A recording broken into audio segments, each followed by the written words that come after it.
Job layoffs in April jumping 35% from the month before, now at a 7-year high, as job creation falls to a 7-month low. Reminders why the economy is the #1 issue for voters. So which one of these candidates can get the job done? Hi, everybody. I'm Dagan McDowell in for Brenda Butner. This is Bulls and Bears. The Bulls and Bears this week, Gary B. Smith, Jonas Max Ferris, John Layfield, along with Lisa Booth and Joe Listingy. Welcome to everybody. Lisa, which candidate has the best plan for jobs? Hi, Dagan. Well, Donald Trump, absolutely. Look, he's a business guy. This is the single biggest issue that Donald Trump should be focusing his campaign on, because the problem for Hillary Clinton is that she has been campaigning to basically be a third term for President Obama. What have we seen under the past 8 years of President Obama? We have 94 million Americans who are out of the workforce. We have the lowest workforce participation rate since the 1970s. As you said, we're at a 7-year high for layoffs right now.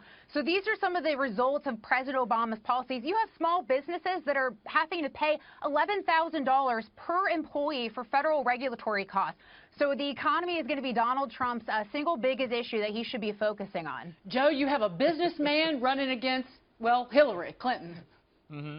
Yeah, and a businessman that has had many failed business ventures and has often had to go into bankruptcy. So, yeah, let's talk about that record. We're talking about economic growth for 67 months now. We have seen jobs created in this country. And let us not forget, even though there are some people who are still looking for jobs, it used to be a lot worse. So the economy has grown consistently since the Obama presidency has begun, and now we're looking at layoffs. Yeah, I get it, but don't forget, layoffs were a sign of all the economic booms we've had. When we have big economic booms, layoffs are a thing. People had jobs, they get laid off. But the good news is that there's more jobs out there. We've created 500,000 jobs this year. That's something we should be proud of. And that's why the economy may actually take a back step when we talk about the election this year.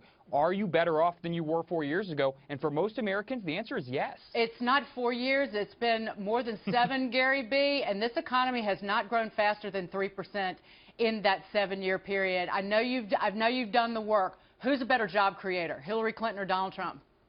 Well, clearly, Donald Trump. You know, Joe said basically, oh, my gosh, it's all been great. That's because, you know, we have this aircraft carrier called the United States that just managed to move forward. Of course, some jobs are created. Jobs are created under every president. You know, he also, before I get more into Donald Trump, he talked about all his failures.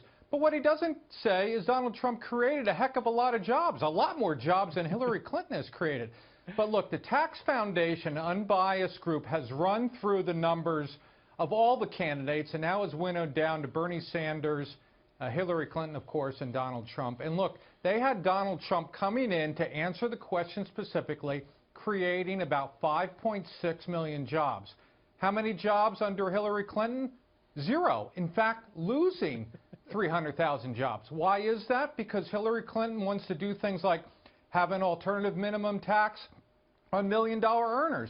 She wants to raise the marginal tax rate to 43%. She has said nothing about reducing corporate taxes, while Donald Trump wants a simplified tax plan, lower taxes, reduce corporate taxes. It all makes sense. I'm not sure Donald Trump or Hillary Clinton is the perfect candidate, but when it comes to creating jobs, Donald Trump easily has the Trump card. And he wants to get rid of the regulations, John Layfield. Yeah, that cost $1.9 trillion last year to businesses, and that is one of the problems. Look, the Americans are not very happy with this economy. Look, Joe's numbers are right. He just didn't mention the other side, which is, you know, what people do when they're partisan one way or the other. And the truth lies somewhere in the middle. Look, yeah, a lot of jobs have been created. It is a lower labor force participation rate in 4 decades. The problem that you have is, and this is what Americans are upset about, and this is going to be about the economy. Make no mistake about it. This election, like nearly every election, will be about the economy. The average family since 1999 is making $4,000 less than they were at that time, and that's what you're feeling right now. We're at 5% unemployment. That is true, but if those jobs were replacing the jobs that were lost, if they were really that good, why is GDP at 0.5%? And the only answer for that, it can be because these jobs are not as good as the jobs that were there. And Americans going forward, Donald Trump has unleashed a tax plan I really like with small businesses and the regulation. Not a lot of granularity to it yet, but I like the direction. Jonas? Trump or Clinton? Or Bernie, he's still in the thing. Let's just say, okay, look, I just want to say that targeting jobs as a concept is not a great idea unless you're in a recession. You should target the economy and the jobs will come through. That said, all these candidates are targeting jobs and they're all making various mistakes. All the plans are going to create jobs for various reasons. In the short run, they'll all create jobs. I don't know if any of them are good long-term plans. Bernie and Hillary, to a lesser extent, are on a kind of a march to Europe, basically. On the way there, you create jobs, okay? Because look at Obama. His biggest thing was health care. That created a lot of health care jobs. Let's not deny that that's one of the best, strongest parts of the economy. But when you get to the European thing where the government's half the economy, then all of a sudden the economy really slows down, and then you have problems. As for Trump, look, he wants to build a wall. That is a straight-up FDR project. It is like what China did out of the recession. It does create jobs in the short run, more than any plan on the table right now, and it comes right down to it. However, his trade deal plan, that could be executed well. It theoretically could bring some jobs back, but it could just as easily backfire, lead to trade wars if it's done poorly, and lead to net less jobs. But Lisa, people, when they go to the voting booth in November, they have to make a choice about who is better for the economy. And we wouldn't have, Hillary Clinton would have sealed up the nomination by now if even Democratic voters were on board with what's happened in the last 7+ years under President Obama.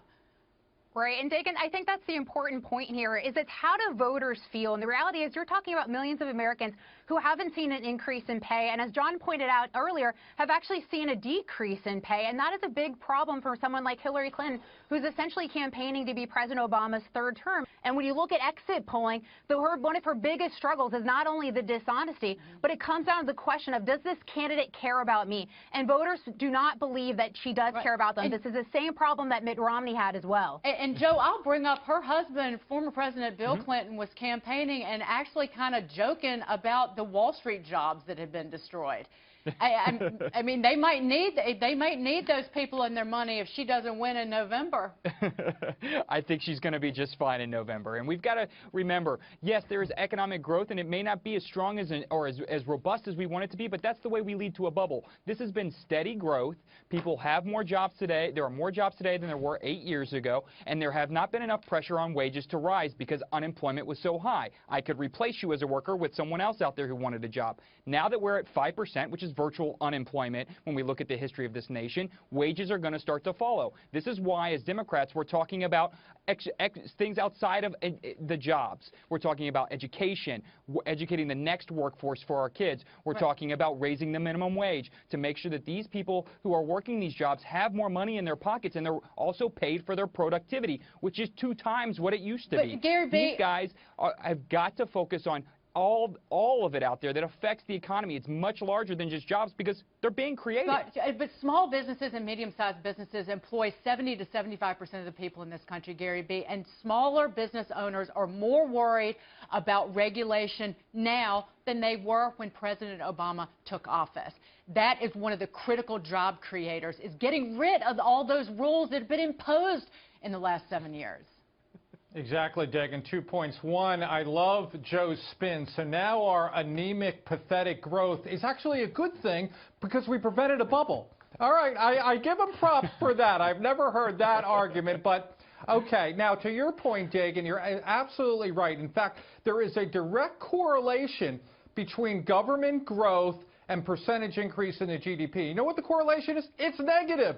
Countries that grow government spending as a percentage of GDP invariably have lower GDP growth. That's what kind of the point Jonas is making. You're right. You really can't. It's very tough to target jobs. You can target by regulations or lack thereof and tax policy how fast the economy grows. That's why Trump, in this case, we know what Hillary stands for. She stands for bigger government. Bigger government, like Jonas said, the march toward Europe, that's where we're going to get lower GDP growth and fewer jobs. And Gary B., thank you for interpreting in English what Jonas said earlier. I really appreciate that. I've been doing it with him for a while now, so I kind of understand. I'm still working at it.